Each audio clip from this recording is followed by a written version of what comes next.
Friends, आज की इस वीडियो में हम लोग फिजिक्स में देखेंगे रिफ्लेक्शन ऑफ लाइट का ही पार्ट है कि use of convex mirror and concave mirror. तो चलिए, पहला हमारा है कि अवतल दर्पण का उपयोग और उत्तल दर्पण का उपयोग देखेंगे। तो अवतल दर्पण का उपयोग हम लोग किन किन चीज़ों में करते हैं, इस चीज़ को हम आज यहाँ पे राइट डाउन करेंगे और आप इसे याद करिएगा फ्रेंड्स। और एग्ज़ाम में काफ़ी पूछे जाते हैं कि अवतल दर्पण और उत्तल दर्पण का उपयोग बताइए। तो चलिए हम आज का वीडियो स्टार्ट करते हैं। तो पहला फ्रेंड्स हमारा है कि हजामती।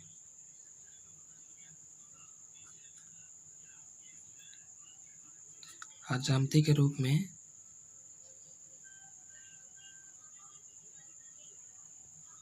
अवतल दर्पण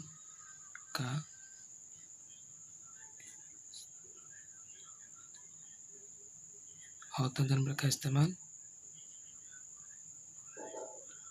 किया जाता है।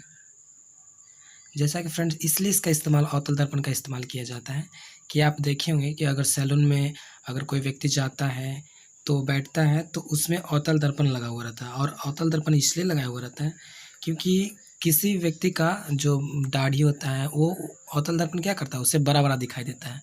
अवतल दर्पण में किसी भी व्यक्ति का चित्र क्या दिखाई देता है, बड़ा दिखाई देता है। इसलिए इस्तेमाल इसका किया जाता है ताकि छोटे छोटे दाढ़ी भी उसमें दिख जाए। तो पहला हमारा हो गया फ्रेंड्स। दूसरा हमारा हो गया टॉर्च। वाहनों के हेडलाइट तथा सर्च लाइट में इस्तेमाल इसका किया जाता है। टॉर्च आप देखे होंगे कि टॉर्च में इसका भी इस्तेमाल किया जाता है। तो चलिए हम लिख लेते हैं टॉर्च वाहनों के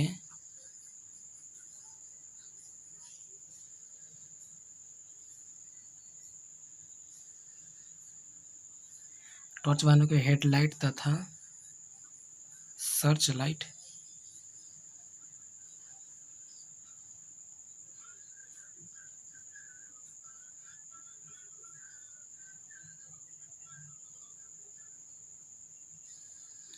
जैसा कि देखें फ्रेंड्स कि टॉर्च हो गया, वाहन हो गया, मतलब वाहन का मतलब कोई गाड़ी हो गया जिसके हेडलाइट में हम लोग इसका इस्तेमाल करते हैं। जैसे कि आप फोर व्हीलर कोई भी कार देखे होंगे तो उसके हेडलाइट में हम लोग इसका इस्तेमाल करते हैं। तो चलिए, हमारा दो हो गया यहाँ पे। पहला हो गया हजामती के रूप में, दूसरा टॉर्च वाहन के हेडलाइट जो लाइट वगैरह निकलता है उसके रूप में हम इस्तेमाल करते हैं हमारा। चलिए तीसरा हम देख लेते हैं कि तीसरा हमारा क्या है। तो आप कभी डॉक्टर के पास गए होंगे तो डॉक्टर क्या करता है, आपके आँख वगैरह या नाक कान इत्यादि को देखने के लिए वो टॉर्च का इस्तेमाल करता है। तो उसके जांच करने के लिए भी हम लोग इसका अवतल दर्पण का इस्तेमाल करता है। और देखें कि डॉक्टर एक लेंस के रूप में ऐसे दर्पण के रूप में ऐसे एक लिया हुआ रहता है जो कि अपने आँख को ऐसे देखता है। या घड़ी वगैरह भी आप देखे होंगे बनाते समय आँख में ऐसे लगा लेता है ताकि उसके जो पार्ट पुर्जे हैं वो बड़ा बड़ा दिखाई दे। तो इसलिए इसका इस्तेमाल किया जाता है। तो चलिए यहाँ पे हम लिख लेते हैं रोगियों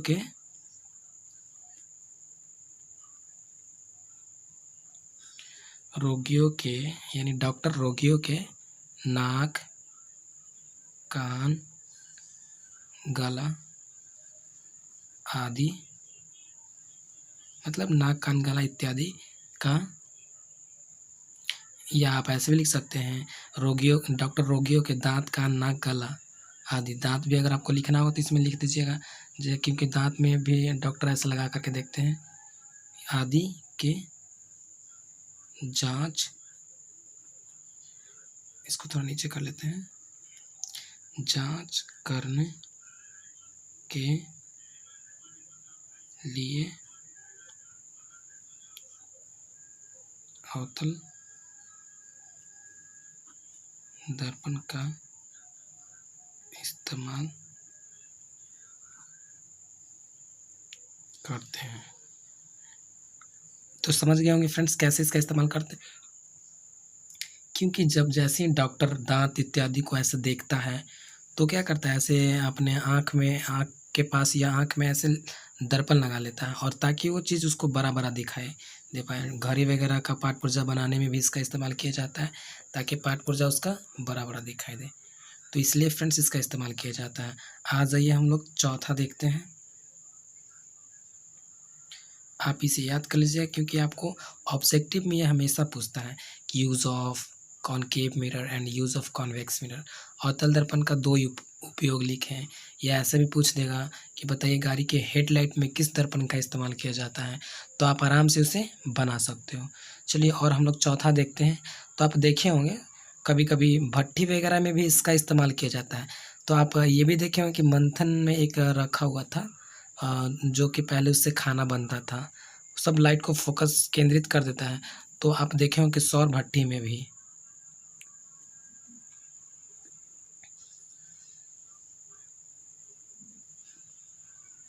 सौर भट्टियों में भी अवतल दर्पण का इस्तेमाल यानी यूज बोल सकते हैं किया जाता है। तो आप समझ रहे हैं फ्रेंड्स, इतना में तो आपको कोई दिक्कत होना नहीं चाहिए। तो ये हमारा क्या हो गया, ये हमारा अवतल दर्पण का यूजेस हो गया। तो आप आसानी से अगर एग्ज़ाम में आपको पूछेगा तो आप बता सकते हैं। तो जैसा कि आप इसे सीरियल वाइज से लिख लेंगे तो ज़्यादा अच्छा रहेगा। तो चलिए अब हम सेकंड देखते हैं, हमारा यूज़ ऑफ क्या friends, use of convex mirror. Convex यानी होता है उत्तल दर्पण का हम उपयोग देखेंगे। तो उत्तल दर्पण का ज़्यादा कुछ उपयोग नहीं है, फिर भी हम इसका उपयोग आपको 2-3 बता देते हैं। तो पहला इसका फ्रेंड्स उपयोग है, पहला इसका उपयोग हम आपको बताते हैं कि गाड़ी के जो मिरर होता है, जो बैक व्यक्तियों को देखने के लिए, या जो गाड़ी साइड से पास करता है, या पीछे के जो दृश्य देखने के लिए जो मिरर गाड़ी में लगाया हुआ रहता है, उसमें इसका इस्तेमाल किया जाता है फ्रेंड्स। तो हम यहाँ पे लिख देते हैं मोटर गाड़ी के, जो भी मोटर गाड़ी है, मोटर गाड़ी में साइड मिरर, मतलब समझ रहे हो आप, मिरर मीन्स दर्पण, साइड मिरर के रूप में उत्तल दर्पण का इस्तेमाल किया जाता है। मेरा राइटिंग थोड़ा अच्छा नहीं है फ्रेंड्स, अगर आपको समझ में नहीं आएगा तो आप मुझे कमेंट करके बताइएगा। दूसरा हम आपको बता देते हैं कि आप देखे होंगे कि प्रकाशीय यंत्र, शायद आप जानते होंगे कि जो भी मतलब दूर के दृश्य को जो देखने के लिए होता है, इसमें भी इसका इस्तेमाल करते हैं। तो प्रकाशीय, जो अंतरिक्ष वगैरह में इस्तेमाल किया जाता है, प्रकाशीय यंत्र, जैसा कि फ्रेंड्स आपका हो गया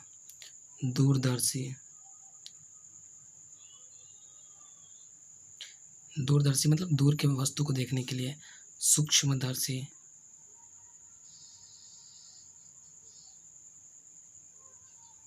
दूरदर्शी, सूक्ष्मदर्शी आदि का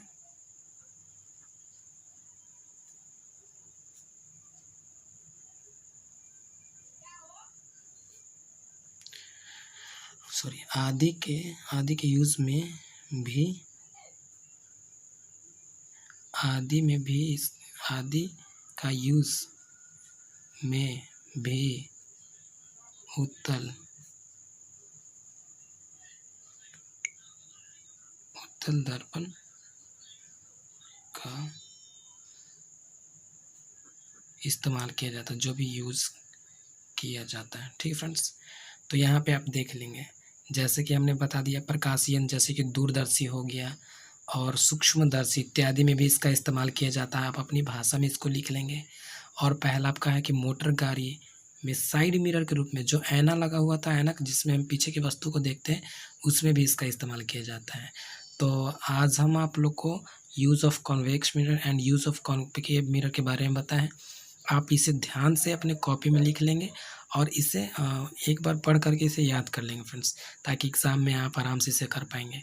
और हम नेक्स्ट वीडियो में देखेंगे कि उत्तल दर्पण में प्रतिबिंब कैसे बनते हैं, उत्तल दर्पण में वस्तु को कहाँ पे रखते हैं तो उसका प्रतिबिंब कैसा बनता है, वास्तविक बनता है कि काल्पनिक बनता है। जैसा कि हमने अवतल दर्पण में देखा था, तो हम अब उत्तल दर्पण में देखेंगे। जैसा कि हम पूरे दृश्य को आपको दिखा दे रहे हैं फ्रेंड्स, ये हमारा आज का टोटल स्टडी रहा है, फिजिक्स है, क्लास 10th का use of concave mirror and use of convex mirror.